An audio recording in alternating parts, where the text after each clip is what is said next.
हर किसी को मुकम्मल जहां नहीं मिलता, किसी को ज़मीन नहीं मिलती तो किसी को आसमान नहीं मिलता। जी हाँ दोस्तों, आज की जो हमारी कहानी है इसी शेर पे आधारित है। तो हेलो, नमस्कार, आदाब, सत श्री अकाल। स्वागत है आपका हमारा यूट्यूब चैनल जिसका नाम है सुनो कहानी जी में। तो आइए दोस्तों, आज एक नई कहानी की शुरुआत करते हैं।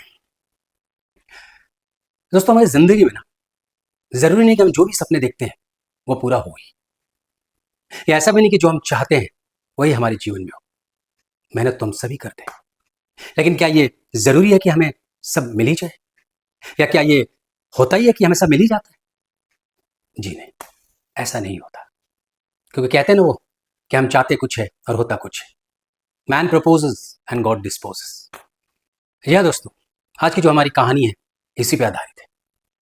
जी हाँ, मैं बात कर रहा हूँ मृदुल गुप्ता की। सन 2001 में इलाहाबाद शहर से जो आज का प्रयागराज है, एक 21 वर्षीय लड़का, 6 फीट 2 इंच का हाइट, रंग गोरा और अच्छी काट-खाटी, एक हीरो पर्सनालिटी वाला लड़का अपनी आंखों में सपने लिए मुंबई आता है। वो ये सोच के आता है कि आते इस शहर में वो छा जाएगा। जैसा कि हिंदुस्तान का हर लड़का और हर लड़की यही सोच के मुंबई आते कि वो यहाँ आकर छा जाएगा। मृदुल मुंबई आ तो गया था बहुत कम उम्र में। उससे खास जान पहचान के दोस्त थे यहाँ पे, जो यहीं पे पीजी के रूप में रहते थे रूम लेकर। मृदुल भी वहीं आ गया, उनके साथ शिफ्ट हो गया, उनके साथ स्ट्रगल करना चालू कर दिया। जो यहाँ की भाषा में कहते हैं, मुंबई फिल्म इंडस्ट्री की भाषा में, कि स्ट्रगल करना मतलब संघर्ष करना, मतलब प्रोड्यूसर डायरेक्टर्स के दरवाजों पे जाना, काम मांगना, उनके ऑफिसेज में जाना, ऑडिशंस देना, मीटिंगें करना, मिलना जुलना, शूटिंग पे जाना, सेट पे जाना, उनसे मिलना, काम की गुजारिश करना, रिक्वेस्ट करना, एक ऑडिशंस कर ले, जो भी ये काम वाम करके हम उन्हें काम दे देना, इसको हम संघर्ष या स्ट्रगल कहते हैं। तो मृदुल ने ये प्रक्रिया चालू की सन 2001 में। यहाँ पहुंचने के बाद 21 मार्च सन 2001 से यहाँ पहुंचने के बाद उसने ये प्रोसेस चालू कर दिया, जैसे एक आम एक्टर करता है हिंदुस्तान के किसी भी कोने से मुंबई आके। मृदुल ये सब करता गया। साल 2 साल तो यूं ही निकल गए मुंबई में रास्ते और गलियां जानने में। साल 2 साल निकलने के बाद उसे थोड़ा बहुत काम मिलना शुरू हो गया। अब जैसे जैसे काम मिलता गया, मृदुल का कॉन्फिडेंस बढ़ता गया। सन 2003-4 आते आते मृदुल अच्छा खासा थोड़े बहुत कुछ सीरियल्स में काम करना शुरू कर दिया। कुछ उसके कॉन्टैक्ट्स भी बन गए। करते कराते और 2-4 साल गुजरते गए। फिर फाइनली मृदुल को 2007-8 के बीच अच्छा काम मिलने लगा। मतलब तब उसको करीब 6 साल मुंबई फिल्म इंडस्ट्री में हो चुके थे और अच्छी खासी उसकी जान पहचान भी हो गए थे, कॉन्टैक्ट्स भी हो गए थे। कास्टिंग डायरेक्टर्स, प्रोड्यूसर्स, राइटर्स, सबसे अच्छी खासी जान पहचान हो गई। तो लोग उसके बारे में जानने लगे, उससे बुलाने लगे, उसे काम देने लगे। इसी दौरान मृदुल की मुलाकात होती है एक लतिका शर्मा से, जो एक प्रोडक्शन कंपनी में एक राइटर होती है और एक बहुत अच्छा एड वो लिखती है, जिसका कास्ट वो मृदुल को करती है और वो एड बहुत ही अच्छा चलता है, जिसकी वजह से मृदुल जो है उस एड के विज्ञापन से काफ़ी छा गया। फिर वहीं से लतिका और मृदुल की दोस्ती की शुरुआत होती है। दोनों अच्छा खासा एक दूसरे की संगत बिताने लगते हैं। फिर धीरे धीरे ये दोस्ती प्यार में बदलने लगता है, एक दूसरे की लाइकिंग और प्यार होने लगती है। फिर दोनों को लगता है कि हाँ, हम कुछ समय तक एक दूसरे को डेट करें और अपने बारे में जानें। उसके बाद एक साल 2 साल बाद कुछ अच्छा निर्णय हम ले सकते हैं। तो दोस्तों, आते आते करीब 2009 आ चुका था और साल 2 साल मृदुल और लतिका के रिश्ते के भी हो चुके थे और मृदुल भी अच्छा भला काम कर ही रहा था और लतिका तो अपनी राइटिंग कर ही रही थी और जहाँ हो जाए मृदुल को भी वहाँ पे वो कास्ट करवा ही रही थी। अभी थोड़ा बिजनेस और प्रोफेशनल पार्टनर के रूप में दोनों ने काम शुरुआत की और करीब 2009-10 के आसपास उन्होंने रेस्टोरेंट खोला। अंधेरी अंधेरी लोखंडवाला में उनका रेस्टोरेंट खोला, जो बहुत ही अच्छा रेस्टोरेंट चला और काफ़ी अच्छा शुरुआती दौर पे काफ़ी एक्टर्स वगैरह काफ़ी सबको बुलाया और बहुत ही अच्छा रेस्टोरेंट का सिलसिला शुरू हुआ। अब मृदुल और लतिका को लगने लगा कि जो अब इनकी जो लाइफ है एक अच्छे सेटलमेंट के कगार पे जा रही है और दोनों जो है लगता है एक दूसरे के लिए बने हैं और they were made for each other, क्योंकि दोनों जो कर रहे थे वो सब सही हो रहा था। करते कराते 2010 हुआ, 11 आ गया। मृदुल को लगा कि अब मैं पैर जमा रहा हूँ, अब जमा चुका हूँ थोड़ा बहुत, मतलब थोड़ा उसको लगने लगा कि अब मैं आ गया इंडस्ट्री में। अब बेचारे की दौर की शुरुआत हुई रहती है और मृदुल और लतिका शादी की प्लानिंग कर ही रहे थे कि हम अभी जस्ट साल 2 साल के अंदर शादी कर ही लेंगे और यही प्लानिंग उनके दिलो दिमाग में चल रही थी। तो तभी एक दिन अचानक एक दोस्त अपने घर पे एक पार्टी रखता है।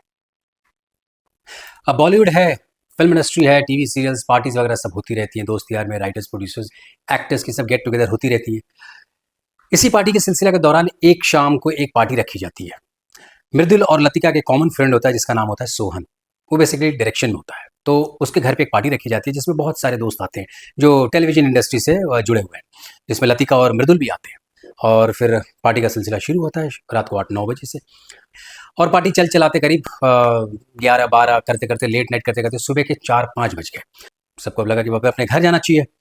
तो सारे दोस्त इधर उधर उठ के जो जैसे भी आया था वैसे वो निकल गया। रह गए मृदुल और लतिका। मृदुल को लतिका उठा रही थी कि चलो चलते हैं, तुम्हारे घर पे ड्रॉप करेंगे, फिर हम अपने घर पे चले जाएंगे। लेकिन मृदुल काफ़ी पी चुका था और काफ़ी शराब पीने के बाद मृदुल जो है काफ़ी उसको नींद आ रही थी। तो उसने सोचा कि अब मैं जाने के होश में तो हूँ नहीं, तो मैं यहीं सो जाता हूँ। तो उसने सोहम के घर पे ही वो वही उसी टाइम पे वो नींद उसको आ भी गई थी, लतिका उठा भी रही थी, वो उठ भी नहीं पा रहा था, वो वहीं सो गया। लतिका को लगा कभी उठ नहीं पा रहा है, इसको अब कहाँ लेके जाऊँगी कैसे? तो ऑब्वियसली लतिका मैरिड तो है नहीं, तो लतिका ने सोचा कि ठीक है सोहम के घर पे सुबह उठ के चला जाएगा वो। तो वो लतिका भी उस टाइम पे उसको निकल गई। सोहम को बोल दी कि सुबह इसको उठा देना। सुबह होती है, सोहम उठता है और करीब 10 बजे उसका कोई अपना असाइनमेंट होता है, किसी से मिलने जाना होता है। सोहम उठ के फ्रेश होकर चला जाता है। अब यहाँ पे मृदुल सिर्फ घर पे पड़ा हुआ है। मृदुल को 11-12 बज गए, मृदुल उठा नहीं। अचानक सोहम का फ़ोन भी आता है, भाई उठा नहीं उठा, किसी ने नहीं उठाया। लतिका का फ़ोन आया, फिर भी नहीं उठाया क्योंकि वो सोया हुआ था। अब उठे तो उठे कैसे? करते कराते करीब 2 बज गए। 2 बजे तब मृदुल की नींद खुली क्योंकि वो काफ़ी पी चुका था, काफ़ी पैग लगा चुका था, जिसकी वजह से उसके जल्दी उठने के हालात में वो नहीं था। फिर उसको लगा कि काफ़ी टाइम हो गया, अब तो मुझे घर चलना चाहिए, घर जाना चाहिए। अब वो सोचा कि फ्रेश हो लेता हूँ। तो वो उठा और उठ के देखा इधर-उधर, तो थोड़ा-सा डगमगाया, डगमाने के बाद वो बाथरूम में गया। चल के बाथरूम में गया और बाथरूम में अंदर जाते ही उसने अंदर से दरवाज़ा लॉक कर दिया। 2 बजे वो घुसा, अब 3 बज गए, 4 बज गए, 5 बज गए, मृदुल निकला ही नहीं बाथरूम से। तब तक ले सोहम आ गया। अब आते ही चूँकि उसके पास चाबी थी, वो घर का दरवाज़ा खोला, अंदर आया तो उसको लगा सारे चले गए, मृदुल भी चला गया होगा, एज़ पर द प्लान जैसे पहले भी पार्टीज़ में होती थी। लेकिन उसको लगा कि नहीं, मृदुल का मोबाइल तो यहीं पड़ा हुआ है और उसकी घड़ी भी वहीं पड़ी हुई है। तो उसको लगा शायद ये मोबाइल भूल गया, छोड़ गया, क्या कर गया? उसको लगा चलो मैं उसको कॉल करता हूँ, उसको या लतिका को फ़ोन करता हूँ कि क्या वो घर पे गया नहीं गया। तो सोहम जो है अब सोचा कि मैं फ्रेश हो लेता हूँ थोड़ा, इसलिए उसने कपड़े-वपड़े चेंज करके वो फ्रेश होने के लिए बाथरूम जाने के लिए निकला। बाथरूम का दरवाज़ा खोलता है तो देखता है कि बाथरूम तो कुंडी तो लगता है अंदर से लगी हुई है क्योंकि बंद सा है, खुल नहीं रहा है वो। उसने खोलने की कोशिश की, नहीं खुल रहा है, थोड़ा पुश किया, नहीं खुल रहा है, धक्का दिया, नहीं खुला, लास्ट में उसने कहा अंदर से बंद है। फिर उसको लगा कहीं कोई अंदर तो नहीं है, कहीं मृदुल तो नहीं है, क्योंकि मृदुल के मोबाइल और ये दोनों यहीं पड़े हुए हैं। तो फिर उसने सोचा शायद मृदुल ही अंदर हो। उसको लगा शायद मृदुल अंदर गया हो और शराब के नशे में हो, शायद वहीं उसको नींद आ गई हो, गिर गया हो। उसने सोचा खुलेगा नहीं, उसने थोड़ा पुश किया, नहीं हुआ, फिर थोड़ा और पुश करने के लास्ट में लगा खोल नहीं रहा दरवाज़ा। उसने ज़ोर से धक्का दिया तो दरवाज़ा बिल्कुल बाथरूम का खुल गया। जैसे ही खुला वो अंदर आ गया, अंदर आ गया वो शॉक्ड, देख रहा है कि मृदुल मृदुल तो फ्लोर पे गिरा हुआ है। एकदम उसके नाक से खून बह रहा है, लहू-लुहान एकदम बाथरूम के फ्लोर पे खून ही खून है। देखा ये क्या?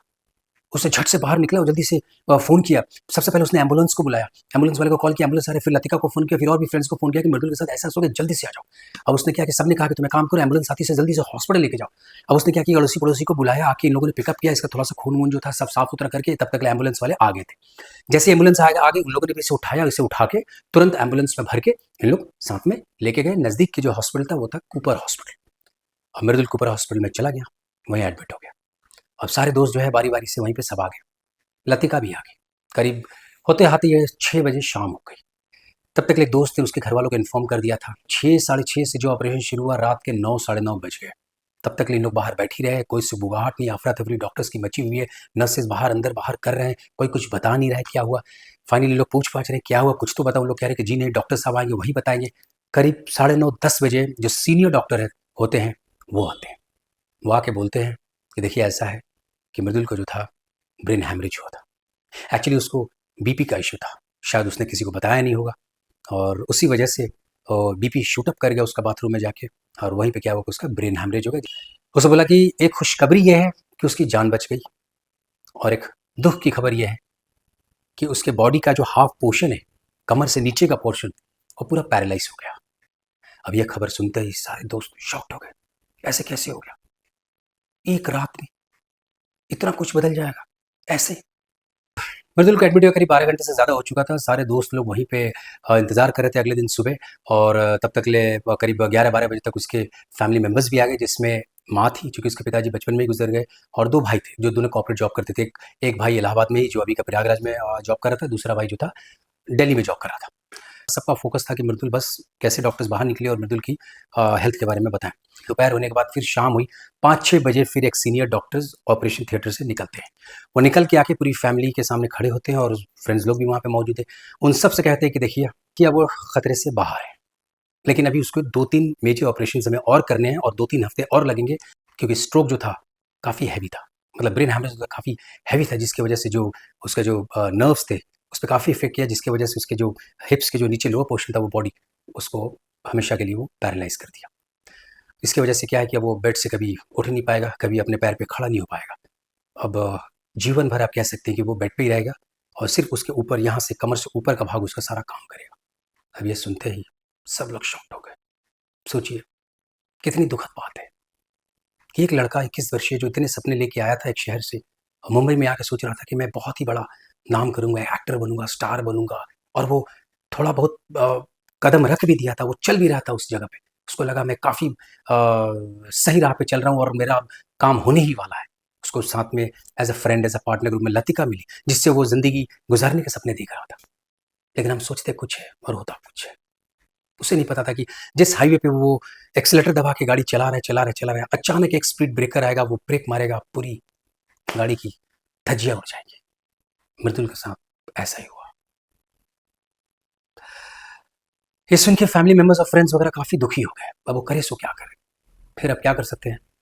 अब आगे जीवन में चलना है, उसके हेल्थ के बारे में देखना है। फिर वो 2-3 दिन गुजर गए, ट्रीटमेंट का सिलसिला चलता रहा। मृदुल वहीं एडमिट था, फैमिली मेंबर्स भी थे, आते जाते रहे, करते कराते करीब 2-3 ऑपरेशन और हो गए। तो ऐसे करते कराते करीब 15 से 20 दिन गुजर गए। हॉस्पिटल के फीस बिल्स काफ़ी बढ़ते गए, करीब 4-5 लाख रुपए तो कम से कम खर्च हो ही गया। अब यहाँ पे किसी ने नहीं बताया कि जो शुरुआत के जो पैसे थे करीब 2-3 लाख रुपए स्टार्टिंग में, वो किसने खर्च किया। लेकिन एक्चुअली वो सारे पैसे जो थे दोस्तों ने खर्च किए थे, और उन्होंने कभी भी ना फैमिली मेंबर्स से मांगा, किसी से नहीं मांगा। बहुत अच्छे दोस्त थे वो, बहुत ही सपोर्टिव, जिसमें लतिका का योगदान नहीं भूला जा सकता था। क्योंकि मैं बता दूं आपको कि लतिका और मृदुल ने एक रेस्टोरेंट भी खोला था, अंधेरी लोखंड वाला में, जो अभी जस्ट 1 महीना ही हुआ था रेस्टोरेंट खोले हुए, और काफ़ी अच्छा शुरुआत जो था रेस्टोरेंट का हुआ था। तो बहुत खुश थे इन लोग। पेरेंट्स वगैरह ने उनसे पूछा कितने कितने पैसे दिए, क्या दिए, उन लोगों ने नहीं बोला, फिर भी पेरेंट्स लोगों ने उनके पैसे, उनके बिल्स वगैरह सारा दे दिए। देने के बाद किसी ने, लतिका ने कुछ नहीं कहा अपने रिलेशन, अपने रिश्ते के बारे में मृदुल से। करीब 3 हफ्ते गुजर गए, डॉक्टर्स ने कहा कि अब थोड़ा स्टेबल है, अब आप इसको लेके जा सकते हैं, लेकिन एक मॉनिटर, एक अच्छे हॉस्पिटल में आप दिखाइए। उन्होंने पूछा क्या हम इसको, चूंकि मुंबई में हम रह नहीं सकते, काफ़ी पैसा खर्चा हो गया और हमारे यहाँ कोई परमानेंट कुछ है नहीं रहने का, तो हम अपने शहर इसको इलाहाबाद यानी आज के प्रयागराज में लेके जा सकते हैं। तो डॉक्टर्स ने कहा ठीक है आप लेके जाइए, वहाँ पे अच्छे हॉस्पिटल्स में आप इनको रेगुलर महीना 2 महीना में चेकअप कराते रहिए, और एक रूटीन चेकअप और दवाइयों का सिलसिला ये सब चलता रहेगा। मृदुल तो सोया हुआ था। लतिका ने उसे आखिरी बार देखा, और मृदुल फिर वहाँ से निकलते हुए फ्लाइट से उन लोग इलाहाबाद के लिए रवाना हो गए। लतिका उससे वो आखिरी बार हॉस्पिटल में मिली। उसके बाद फिर लतिका और मृदुल में कभी मुलाकात नहीं हुई। मृदुल जो था वो इलाहाबाद आ चुका था। इलाहाबाद आने के बाद उसकी वही रोज़मर्रा की अपनी रूटीन लाइफ, दवाइयों के साथ शुरुआत और दवाइयों के साथ उठना, दवाइयों के साथ सोना। दिन भर दवाइयों का पूरा भरमार, खाना कम, दवाइयाँ ज़्यादा चल रही थी। मृदुल जो था धीरे-धीरे, शुरुआत में तो दवाइयों का असर था, चल रहा था, तो वो कुछ और सोच नहीं रहा था। करते-कराते महीना, 2 महीना, 3 महीना होते गया। 2-4-6 महीने गुज़र चुके थे। मृदुल को भी लगा कि अब शायद धीरे-धीरे वो अच्छा फ़ील कर रहा था। फिर उसको ध्यान आने लगा कि लतिका कहाँ है? वो लतिका से कॉन्टैक्ट करना चाह रहा था। लतिका को फ़ोन लगा तो लतिका ने उठाया नहीं। उसको लगा शायद बिज़ी होगी। फिर उसने दोबारा कॉल किया, दोबारा नहीं उठाया। 2-3 बार करने के बाद नहीं उठाया। फिर उसने उसको मैसेज भेजा, कोई रिप्लाई नहीं आया। अगले दिन उसने फिर कॉल किया, तो उसने नहीं उठाया। तब इसने उसको मैसेज भेजा कि तुम मेरा फ़ोन क्यों नहीं उठा रही हो? तो वहाँ से लतिका ने उसको मैसेज किया कि देखो मृदुल, तुम्हारे साथ इतना बड़ा हादसा हो गया है, अब तुम्हारी ज़िंदगी की जो मेन प्रायोरिटी है वो है तुम्हारा हेल्थ। भूल जाओ फ़िल्म लाइन, भूल जाओ रेस्टोरेंट, भूल जाओ हमारी पार्टनरशिप, भूल जाओ हमारी ज़िंदगी जो हमने सपने देखे थे, सब कुछ भूल जाओ। अब तुम्हारा जो मेन मकसद है वो है तुम्हारा हेल्थ। सिर्फ़ और सिर्फ़ हेल्थ। तुमको अब अच्छा होना है, बाकी सब भूल जाओ। और मैं ज़िंदगी में अभी थोड़ा आगे निकल चुकी हूँ, क्योंकि मुझे भी अपना करियर देखना है, प्रोफ़ेशन देखना है, इसलिए तुम्हें भी अब अपने बारे में सोचना चाहिए। इसलिए हम जहाँ थे अब वहीं पे उसको ख़त्म करो रिश्ते को, अब लाइफ़ में आगे बढ़ो। इतना कह के उसने ब्लॉक कर दिया मृदुल को, क्योंकि मृदुल ने उसके बाद 2-3 मैसेजेस भेजे, उसने शायद पढ़ा भी नहीं। मृदुल को कहीं न कहीं ये बात बहुत चुभ गई। इतनी चुभी, उसके शायद उतना दर्द नहीं होगा जितने उसके शारीरिक दर्द थे। अब मृदुल को लगा कि अब मुझे कैसे भी करके मुंबई जाना है, किसी भी हालत में मुझे ठीक होना है, चाहे जैसे भी हो। अब मृदुल को किसी ने नहीं बताया था कि उसका जो हिप के जो लोअर पोर्शन है वो पैरालाइज्ड है, और डॉक्टर ने बोला कि ज़िंदगी में ठीक नहीं हो पाएगा। उसको लगता था कि नहीं, शायद वो अभी टेम्परेरी, वो पैरालाइज्ड है, ठीक हो जाएगा, और मैं अपने दम पे, क्योंकि बहुत ही डिटर्मिन्ड लड़का था, बहुत ही मेहनती लड़का था, और उसका विल पावर बड़ा स्ट्रॉन्ग था। उसको लगता था मैं कहीं न कहीं ठीक हो जाऊँगा और जल्दी जाऊँगा। लेकिन उसे ये नहीं पता था कि मुझे पैरालाइज़ हो गया, वो भी परमानेंट। उसने सोचा कि मैं अपने आप को ठीक करूँगा, मैं मुंबई जाऊँगा, फिर लतिका से बात करूँगा, फिर मैं लतिका को दिखाऊँगा। कुछ समय और गुजरते हैं, करते-कराते वो अपने फेसबुक पे और दोस्तों के साथ मिलता है, बात-विचार करता है, लतिका को हमेशा फ़ॉलो अप करता है, लतिका के बारे में देखता है, ढूँढता है।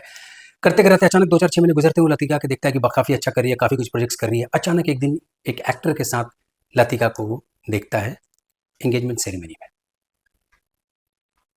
वो एक्टर लतिका को रिंग पहना रहा है। ये देख के उसको बहुत शॉक्ड हो गया। उसको लग रहा है कि अब तो लतिका तो वाक़ई लाइफ़ में आगे बढ़ गई, ये तो एंगेजमेंट कर ली किसी और के साथ। उस दिन के बाद जो है मृदुल का दिल टूट गया। फिर मृदुल ने सोचा कि नहीं, अब तो मुझे मुंबई किसी भी हालत में जाना है। तब तक के लिए मृदुल के कम से कम 1.5 से 2 साल गुजर चुके थे इलाहाबाद में। मृदुल ने सोचा चलो अब मैं अपने आप को ठीक करूँगा। उसने इधर-उधर की जितनी भी आयुर्वेदिक दवाइयाँ थी, योगा थी, सब करना चालू कर दिया। एवरीथिंग जो ना करना है वो भी, जो करना है वो भी। क्योंकि उसका एक ही मकसद था कि मुझे ठीक होना है, मुझे अपने पैरों पे खड़ा और मुझे वापस मुंबई जाना है और मुझे अपनी जो एक्टिंग लाइफ़ उसे शुरू करना है, मुझे स्टार बनना है। फिर लतिका से बात करनी। कहीं न कहीं उसके दिलो-दिमाग में, ज़हन में यही चल रहा था। उसने आस-पास सारा करना चालू कर दिया। बहुत डिप्रेस्ड होके हमेशा फ़ेसबुक पे लतिका को देखता था, फ़ॉलो अप करता था। बहुत दुखी था क्योंकि कोई दोस्त यार बात करने वाले नहीं। करते-कराते बेचारे सब अपनी ज़िंदगी में हैं, कोई उससे बात करने वाला नहीं। और एक बहुत ही मिलनसार लड़का, बहुत ही एनर्जेटिक लड़का जो सबको हँसाता था। एक टाइम पे वो इतना मिमिक्री करता था, इतनी कॉमेडी करता था, अच्छा टैलेंटेड लड़का। आज वो बेड पे पड़ा है। क्या फ़ील करेगा? आप सोच सकते हैं उसके साथ उस पे क्या गुज़री होगी? कितनी बड़ी ज़ात थी उसके साथ। लेकिन बेचारा अब क्या करे, उसके साथ ऐसा गुज़र गया। चलता गया, साल 2 साल और गुज़र गए। करते-कराते सन 2015 में एक दिन वो फ़ेसबुक पे अपना सर्फिंग कर रहा था, तभी उसको एक लड़की मिलती है। इसका नाम है प्रिया। कहते हैं ना कि भगवान कभी जब आपका दुःख बहुत ज़्यादा बढ़ जाता है ना, तो किसी न किसी को एक मसीहा के रूप में वो भेज देता है। शायद प्रिया ही वो मसीहा थी मृदुल की ज़िंदगी में। प्रिया से बातचीत होती है, 2-4-6 महीने गुज़रते हैं हाय हेलो के साथ। करते-कराते मृदुल सब अपने बारे में प्रिया को बोलता है, प्रिया भी बोलती है, सब अपने बारे में बताती है कि वो महाराष्ट्रियन फैमिली है, यहाँ पे इवेंट मुंबई में करती है और काफ़ी टाइम से यहीं पे रहती है वो और इवेंट करना उसका शौक है, उसकी बड़ी इच्छा है कि बहुत बड़ी इवेंट कंपनी खोले। मृदुल भी बोलता है वो भी एक्टर है, काफ़ी उससे जान-पहचान है। दोनों की बातचीत होती है, दोनों के काफ़ी एक-दूसरे की लाइकिंग्स मैच करते हैं। अचानक एक दिन प्रिया बोलती है मृदुल से कि मैं तुमसे मिलने आ रही हूँ। प्रिया मिलने चली जाती है इलाहाबाद मृदुल से। उसके घर पे जाती है, उसकी माँ होती है, उसके भाई होता है, सबसे प्रिया मिलती है। बहुत अच्छा लगता है सबको देख के कि देखो प्रिया से मिलने आए। सबको कहीं न कहीं लग रहा था कि चलो मृदुल की ज़िंदगी में कोई तो एक दोस्त आया। अभी गर्लफ्रेंड और लाइफ पार्टनर दूर की बात है, अभी सब सोच रहे थे कि एक दोस्त तो आया, इससे मिलने के लिए, वो भी मुंबई से। मृदुल इससे ही इतने में ही बहुत खुश हो जाएगा और वाक़ई में मृदुल बहुत खुश हुआ प्रिया के जाने से। उसको लगा मतलब साक्षात भगवान आ गए। बहुत अच्छी बातचीत दोनों की हुई और प्रिया एक बहुत हँसमुख लड़की थी। और फिर वहाँ पे उन लोग आस-पास घूमे, इधर-उधर गए, उसकी ट्रीटमेंट करवानी थी वहाँ पे, चूँकि वो योगा करता था और अपना आयुर्वेदिक ट्रीटमेंट चला था। काफ़ी करीब 15 दिन तक ले प्रिया वहाँ पे रही, उसको बातचीत करके फिर प्रिया वापस मुंबई आ गई। 2-3 महीने गुज़र जाने के बाद प्रिया ने एक दिन मृदुल को फ़ोन किया कि मृदुल मैंने तुम्हारे लिए यहाँ पे अच्छे हॉस्पिटल्स में, हिंदुजा हॉस्पिटल में तुम्हारे लिए डॉक्टर से बात की, अपॉइंटमेंट भी ली और तुम्हारा सारा केस मैंने उनको बताया है। वो कह रहे हैं कि तुम्हारा ये ऑपरेशन करके ठीक किया जा सकता है, लेकिन उसके लिए तुम्हें एक बार मुंबई आना पड़ेगा। तो अब मृदुल को तो मुंबई तो आना ही था। उसने सोचा था और इससे बड़ी उसके लिए और राहत की बात क्या हो सकती है कि मुंबई वो ट्रीटमेंट के लिए भी आ जाएगा और ऐसे भी मुंबई आना था क्योंकि उसे किसी भी हालत में मुंबई आना था। वो शरीर से पैरालाइज़ हो चुका था, दिल से नहीं, दिमाग से नहीं, क्योंकि वो बहुत एनर्जेटिक था, उसे मुंबई आना था। वो प्रिया की बात सुन के बहुत एक्साइटेड हो गया, बोला मुझे आना है, मैं कराऊँगा वहाँ डॉक्टर को इलाज वहाँ से करवा के मैं ठीक होऊँगा वहाँ पे। प्रिया ने यहाँ के डॉक्टर से सब कुछ अरेंज कराया, फिर प्रिया गई इलाहाबाद, वहाँ से मृदुल और उसकी मम्मी को लेके वापस मुंबई आ गई। मुंबई आके प्रिया जहाँ रहती थी वहाँ पे लोग टेम्परेरी रहे, फिर उन्होंने एक दूसरा बड़ा फ्लैट ले लिया जहाँ पे तीनों रहने लगे और यहाँ पे डॉक्टर्स का आना-जाना ट्रीटमेंट का सिलसिला चालू हो गया। चूँकि डॉक्टर्स ये मृदुल जाता था वहाँ दिखाने के लिए, वहाँ से डॉक्टर्स भी आते थे, टेस्ट का सिलसिला प्लस और भी तरह के अलग-अलग अपना थेरेपीज़, टेस्ट ये सारा चलता रहा। करते-कराते 2-4-6 महीने गुज़र गए। अब जब काफ़ी पैसे लग गए और ये प्रोसेस लेंथी था, लंबा था, तो कहीं न कहीं मृदुल और उसकी मम्मी को और प्रिया को भी लगा कि हमें एक सोर्स ऑफ इनकम ज़रूर करना चाहिए ताकि ये खर्चे जो है ये लॉन्ग टर्म है, तो हम कहाँ से लेंगे? क्योंकि घर से बहुत पैसे आ चुके थे। ऑलरेडी घर से करीब 18 से 20 लाख रुपए खर्च चुके थे। 5-6 साल जो है वो ट्रीटमेंट में गुज़रा जिसमें काफ़ी पैसे खर्च हुए और अभी मुंबई में भी काफ़ी पैसों की ज़रूरत थी। तो उन्होंने देखा कि कोई न कोई हमें साइड में एक बिज़नेस फॉर्म में कुछ चालू करना चाहिए। तो इवेंट का जो आइडिया था प्रिया का, वो सोची क्यों ना उसी को हम रिवाइव करके उसी को काम शुरू करते हैं। प्रिया और मृदुल दोनों मिलके वो इवेंट का काम शुरू कर दिया।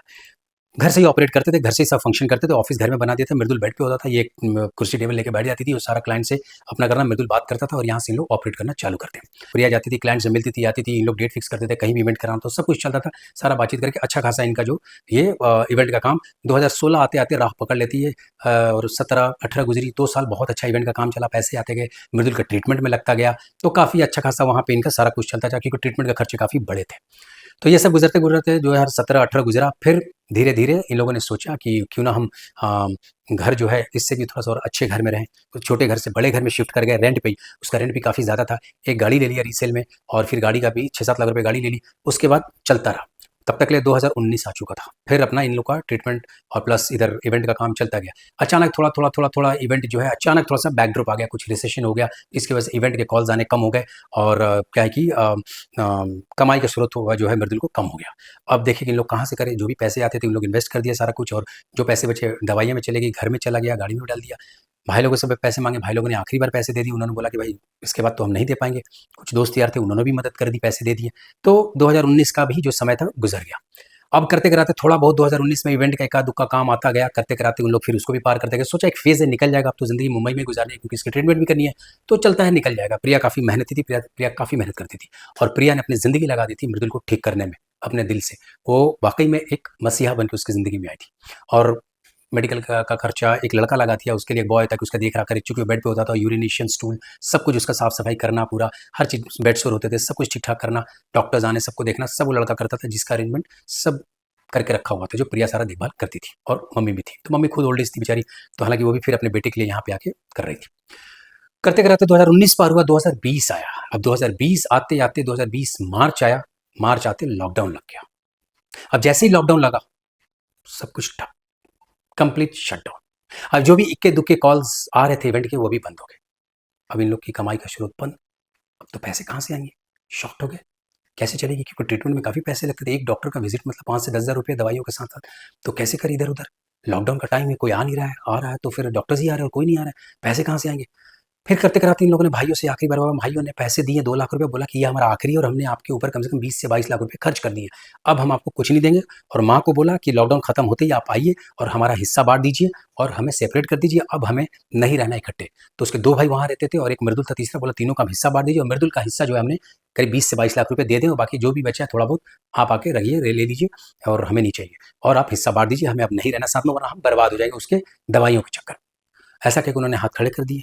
अब पैसे माँगे तो किससे माँगे? कुछ एनजीओज़ ने चलाया कुछ दिनों तक, फिर दोस्तों से मदद माँगी, दोस्तों ने मदद की, सब कुछ किया, इधर-उधर से करते-कराते पहला लॉकडाउन जो था 2020 का, वो निकल गया। थोड़ा-थोड़ा जब लॉकडाउन खुल गया, फिर इवेंट का काम होता है, इक्का-दुक्का इवेंट आया, थोड़ा-सा न्यू ईयर, क्रिसमस ये सब आते-आते थोड़ा बहुत इवेंट गया, तो उनको लगा चलो अब हम रिवाइव कर जाएँगे। करते-कराते दवाइयाँ फिर काम चलता गया, होता गया, फिर तब तक ले मम्मी जो है, उनको उन लोगों ने भाइयों ने बुला लिया इलाहाबाद। तो मम्मी ने सोचा कि चलो, अभी तो मृदुल का काम थोड़ा बहुत इक्का-दुक्का आने लगा, मैं आके मिलूँगी। ये चली गई इलाहाबाद। अब मृदुल और प्रिया यहाँ पे और तब तक के लिए 2022 का दूसरा लॉकडाउन आ गया। अब टोटली फिर से शटडाउन। अब करे सो क्या करें? मम्मी इलाहाबाद में, मृदुल और प्रिया यहाँ पे, पैसे नहीं है। अब दोस्त यार से माँगा, सबसे पहले दोस्त यार ने बोला कि भाई पहले लॉकडाउन से हम उबर के दूसरे लॉकडाउन में अब हम कैसे कहाँ से दें? हमारा भी स्रोत बंद हो चुका है, कोई कमाई नहीं है क्योंकि पूरी फ़िल्म इंडस्ट्री भी शटडाउन थी, तो कोई इवेंट नहीं, कोई एक्टिंग नहीं, कोई शोज़ नहीं चल रहे हैं, चाहे वो डायरेक्टर हो, एक्टर हो, राइटर हो, कुछ भी हो, किसी से कुछ नहीं चल रहा है। इवेंट का काम टोटली शटडाउन। करे सो क्या करें? प्रिया की भी कुछ सेविंग्स थी, वो भी खत्म हो गया। प्रिया ने अपने घर वालों से पैसे माँगे, वो आए, वो भी उसने दे के अपना किया, सब कुछ खत्म हो गया, कुछ नहीं बचा था इनके पास। मम्मी थी, वहाँ पे पैसे बोली भाइयों के, भाइयों ने हाथ खड़े कर दिए, मैं कुछ नहीं दे पाऊँगी। बाद में मम्मी के कुछ जेवरात थे, उन्होंने वो बेच के उसको आखिरी पैसे दिए, करीब लाख रुपए के आस-पास। वो आया, मृदुल का कुछ दिनों तक ट्रीटमेंट चला हॉस्पिटल वगैरह में, सब कुछ इधर-उधर डॉक्टर्स का, फाइनली वो भी खत्म हो गए। अब कुछ नहीं बचा है। अब मम्मी ने बोला मेरे पास कुछ नहीं बचा बेटा, मैं कुछ नहीं दे सकती, जो था मैंने सब तुम्हें दे दिया। अब इधर नो इवेंट, कुछ काम नहीं। अब करे सो क्या करे मृदुल? अब उसकी दवाइयों के खर्चे बहुत हैं, डॉक्टर्स के खर्चे बहुत हैं, सारे बड़े डॉक्टर्स सबके कंसल्टेंट्स चार्ज बहुत ज़्यादा है और यहाँ से ट्रैवलिंग करना, अंधेरी से Breach Candy hospital, Hinduja hospital, Lilavati hospital, कोई हॉस्पिटल नहीं जो मुंबई का जहाँ पे मृदुल ना गया हो और कोई बड़े डॉक्टर्स नहीं जिनको उसने विजिट ना किया हो, क्योंकि उसके जीवन का एक ही मकसद था, मुझे ठीक होना है और मुझे अपने पैरों पे खड़ा होना है। दूसरा लॉकडाउन चल ही रहा था, तब तक के लिए मृदुल के कॉम्प्लिकेशंस काफ़ी बढ़ गए। अब उसे दवाइयों की ज़रूरत काफ़ी पड़ने लगी और पैसे कम होने लगे। पैसे कम होने लगे जिसकी वजह से दवाइयाँ टाइम पे नहीं मिलने लगी, जिसकी वजह से उसके अंदर कॉम्प्लिकेशंस बढ़ने लगे, बेड सोर्स बढ़ने लगे। जो लड़का उसको देखता था, वो भी चला गया, अब नहीं रहा। तो प्रिया ही सब कुछ उसकी देखभाल करती थी, कोई घर में था नहीं, मम्मी भी नहीं थी, लड़का भी नहीं था। प्रिया ही सब कुछ देखभाल करती थी और प्रिया उसकी दवाइयाँ लाना, सब कुछ हैंडल करना, पैसे नहीं है, पैसे का जुगाड़ करना, सब कुछ प्रिया कर रही थी। लॉकडाउन खत्म नहीं हो रहा था, काम कहीं से आ नहीं रहा था, करे सो क्या करें? इधर-उधर उसके कॉम्प्लिकेशंस बढ़ गए धीरे-धीरे। एक डॉक्टर फाइनली आया, देख के बोला कि इसको आपको जल्दी एडमिट करना पड़ेगा। अगर आपने इसको एडमिट नहीं किया तो ऑर्गन फेलियर्स के सिम्पटम्स आ रहे हैं, शायद इसके बॉडी के ऑर्गन्स फेल होने लगे और then we can't help it. अब डॉक्टर बोल के तो चला गया और उसने बोला था कि आप 1 हफ्ते के अंदर इसको एडमिट कर दीजिए। अब 1 हफ्ते पास टाइम था प्रिया के पास। अब उसने सोचा कि जैसे-तैसे करके मैं इसको एडमिट कराऊँ। अब एडमिट कराने के लिए वो सोची कहाँ से पैसे लाऊँ, क्या लाऊँ? उधर सब जगह हाथ पाँव मारी, कहीं से कुछ नहीं हुआ। जहाँ वो काम कर रहे थे उनसे लोन पे पैसे माँगे, उन्होंने भी हाथ खड़े कर दिए, कहीं से कुछ नहीं हुआ। मतलब प्रिया ने कोई भी ऐसा जतन, कोई भी ऐसा चीज़ नहीं छोड़ा जहाँ से पैसे मिलने की कोई गुंजाइश हो। सब जगह उसने कोशिश कर ली, कहीं से पैसे नहीं मिले। फाइनली प्रिया हताश होकर घर में बैठी मृदुल की सेवा कर रही है और जानती है उसके पास सब कुछ नहीं बचा है सिवाय सेवा के। और मृदुल और प्रिया के पास कोई पैसा नहीं। जो दवाइयाँ बची थी वो भी खत्म हो रही हैं और डॉक्टर ने उनको 1 हफ्ते का टाइम दिया था कि 1 हफ्ते के अंदर इनको एडमिट कर दो। अब सोचिए क्या होगा। मृदुल को उसका अंत सामने दिख रहा था। उसको लगा मैं नहीं बचूंगा, क्योंकि जितनी कोशिशें थी सबने की, जितने पैसे थे, चाहे वो सगे हो, दोस्त हो, चाहे वो प्रिया हो, सबने मदद कर दी, चाहे एनजीओ हो, सबने कर दिया। उसके बावजूद भी मृदुल ठीक नहीं हो पाया। सब कुछ खत्म हो गया। उसको लगा कि अब शायद अब मैं बच नहीं पाऊंगा, क्योंकि डॉक्टर ने बोल के गया था कि 1 हफ्ता ही उसका, 1 हफ्ते के अंदर एडमिट नहीं करेंगे तो बॉडी में ऑर्गन फेलियर्स के चांसेस है। मृदुल को लगा शायद वो नहीं बचेगा। उसकी आंखों में काफी आंसू थे। उस दिन वो काफी रोया, बहुत रोया, और काफी कोसा अपने आप को, भगवान को कोसा कि मैंने आखिर ऐसी कौन सी गलती की थी, मैंने कौन सा ऐसा पाप किया था भगवान कि जिंदगी मेरी इतनी अच्छी चल रही थी, अचानक आपने इतना बड़ा झटका दे दिया। क्यों क्यों मैंने ऐसा कौन सा पाप किया था। और कहीं ना कहीं मृदुल का कहना सही भी था। मृदुल बहुत रोया, बहुत रोया। मृदुल की अब जिंदगी जो थी ना, फ्लैशबैक में अब सब कुछ आने लगी। कैसे वो मुंबई आया था, कैसे वो सब समय गुजारा, दोस्त यार, शूटिंग वूटिंग, पार्टी वगैरह सब कुछ करते करते लतिका की एंट्री जिंदगी में, सब कुछ अब मृदुल के जीवन के सामने ये सब कुछ फ्लैशबैक में चलने लगा। चलते चलते मृदुल सबको याद करने लगा, दोस्त यार सब। फिर मृदुल को लगा कि अब मेरा अंत जो है नजदीक आने लगा। तभी उसने प्रिया को बोला कि प्रिया, अगर मैं मर जाऊं ना तो मेरी अस्थि को इलाहाबाद के संगम में मत डालना, उसको विसर्जित मुंबई के समुद्र में करना, क्योंकि मैं चाहता हूं कि मैं जिंदा रहते हुए मुंबई में नहीं रह पाया तो कम से कम मरने के बाद तो जी भर मुंबई में रह लूं। और क्या पता उस भगवान को कहीं ना कहीं कोई दया है तो मेरा जन्म दोबारा मुंबई में करे और इसी फिल्म इंडस्ट्री में करे और मैं दोबारा जन्म लूं और मैं बड़ा स्टार बनूं। शायद इस जन्म में तो मैं नहीं बन पाया, शायद अगले जन्म में मैं बनूं। ये कह के मृदुल बहुत रोने लगा। प्रिया उसको देख के वो भी रोने लगी। अब उनके पास सिवाय रोने का कोई चारा नहीं था, क्योंकि सब कुछ बंद हो चुका था, सब कुछ ठप हो चुका था। धीरे धीरे मृदुल के कॉम्प्लिकेशंस चालू हो गए, जो डॉक्टर ने कहा था। ब्लड सोर्स होने लगे, पेट पे पूरा एकदम इतने सोर्स हो गए कि मत कहिए, एकदम हड्डी छिद गया, पूरा हड्डी दिखने लगा। कॉम्प्लिकेशंस आने लगे। काफ़ी कॉम्प्लिकेशंस आने के बाद ऐसा लग रहा था कि अब ऑर्गन फेलियर के सिम्टम्स आ रहे हैं और नेक्स्ट स्टेप ऑर्गन फेलियर ही है। करते कराते 1-2 दिन गुजरे, गुजरते गुजरते अचानक एक शाम को मृदुल की तबीयत बहुत ज़्यादा खराब हो गई, बहुत ज़्यादा। अब मृदुल इतने दर्द में था, इतने कहरा रहा था, वो सबको याद करने लगा। वो भी चिल्ला चिल्ला के याद कर रहा था, सबको नाम लेके बुला रहा था। अपनी माँ को, अपने गुजरे हुए पिता को याद कर रहा है, अपने भाइयों को याद कर रहा है कि कोई आ जाओ मुझसे मिल लो, अपने दोस्तों को याद कर रहा है कि प्लीज आ जाओ मुझसे मिल लो। लतिका को याद कर रहा है नाम लेके, प्रिया के सामने लतिका का नाम लेके याद कर रहा है कि प्लीज एक बार आके मुझसे मिल लो, शायद अब मैं नहीं बचूंगा। लेकिन उसकी आवाज किसी ने नहीं सुनी। करते कराते रात को 12-1 बज गए।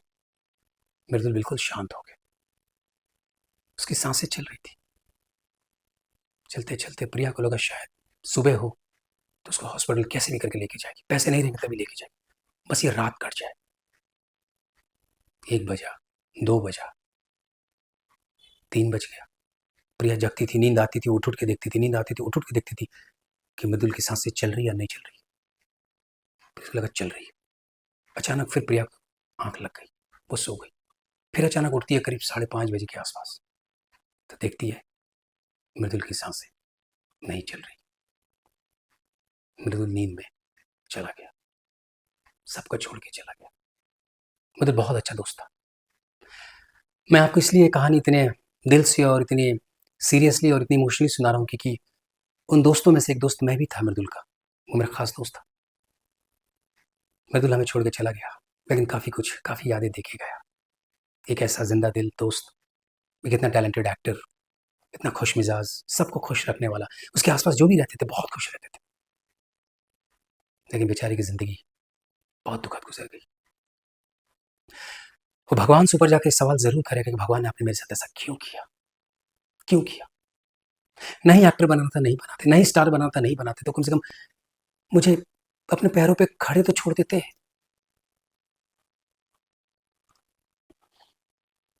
मृत्यु के गुजर जाने के बाद अंतिम संस्कार हुआ। अंतिम संस्कार के बाद उसकी अस्थियों को यही मुंबई के समुद्र में विसर्जित किया गया, जो उसकी आखिरी इच्छा थी। फिर उस दिन के बाद मृदुला अब हमारे सिर्फ दिल में है। वो कहते हैं ना कि हर किसी को मुकम्मल जहां नहीं मिलता, किसी को जमीन नहीं मिलती तो किसी को आसमान नहीं मिलता। उम्मीद करता हूँ दोस्तों आपको हमारी ये कहानी आज जरूर पसंद आई होगी। लाइक कीजिए, सब्सक्राइब कीजिए, कमेंट कीजिए, प्लीज़ शेयर कीजिएगा और प्लीज़ अपने दोस्तों को ज़रूर मदद कीजिएगा। क्या पता कौन कौन सी ऐसी घड़ी में ये है जो आपकी आवश्यकता उसको बहुत है, आपकी हेल्प की उसकी ज़रूरत बहुत है। तो प्लीज़ हेल्प करते रहिए अपने दोस्तों को और अपने आसपास को, क्योंकि ज़िंदगी बहुत छोटी है। जय हिंद।